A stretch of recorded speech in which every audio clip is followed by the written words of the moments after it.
Et on joint notre correspondant à Libreville, Ismaël Obianze. Bonsoir Ismaël. Bonsoir. Alors, quel est l'état de la coopération globale entre le Maroc et le Gabon, notamment dans le secteur agricole, avec ce don de 2000 tonnes d'engrais aux petits agriculteurs gabonais?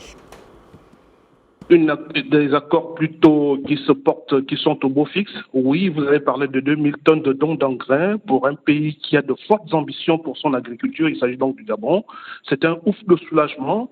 Le Gabon prévoit de produire localement plus de 50% de la consommation alimentaire d'ici 2025. Il nous faut donc des ressources nécessaires et vitales pour une agriculture moderne. Le don du Maroc, prévu pour être distribué aux fermiers aujourd'hui et qui a dû être différé pour des raisons d'agenda, est une réponse efficace à cette ambition.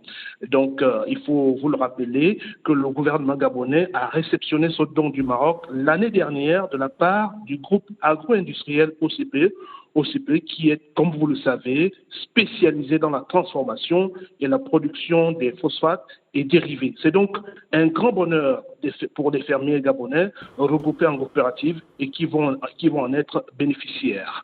Il faut aussi rappeler que le Gabon et le Maroc sont depuis 2019 signataires de 24 accords de coopération, puisque vous m'avez posé la question de savoir quel est l'état des relations, des accords de façon globale entre le Gabon et le Maroc.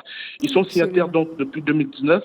Voilà, de 24 accords de coopération dans les secteurs de la santé, de l'habitat, de la formation professionnelle, bancaire et financier, les nouvelles technologies et évidemment celui de l'agriculture, etc. Donc, ces conventions traduisent le souci des dirigeants des deux pays frères de conférer une forte dynamique aux relations de coopération fructueuses existant entre les deux pays.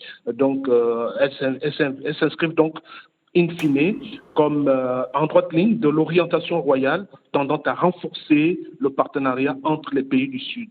Pour revenir donc à ce don d'engrais, il faut souligner qu'il mettra en valeur l'agriculture gabonaise et garantit sa sécurité alimentaire.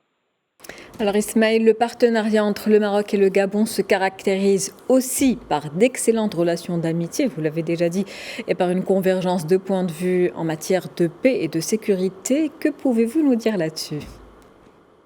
Oui, la lutte contre le terrorisme et l'extrémisme religieux, la piraterie maritime sont donc des préoccupations des deux hommes d'État qui luttent vraiment de façon frontale contre ces fléaux-là. Donc, il y a eu aussi des conventions qui ont été signées entre les deux pays pour la lutte contre le terrorisme et l'extrémisme religieux, la piraterie maritime depuis de nombreuses années déjà. Merci à vous Ismaël Obianze. Je rappelle que vous êtes notre correspondant depuis Libreville.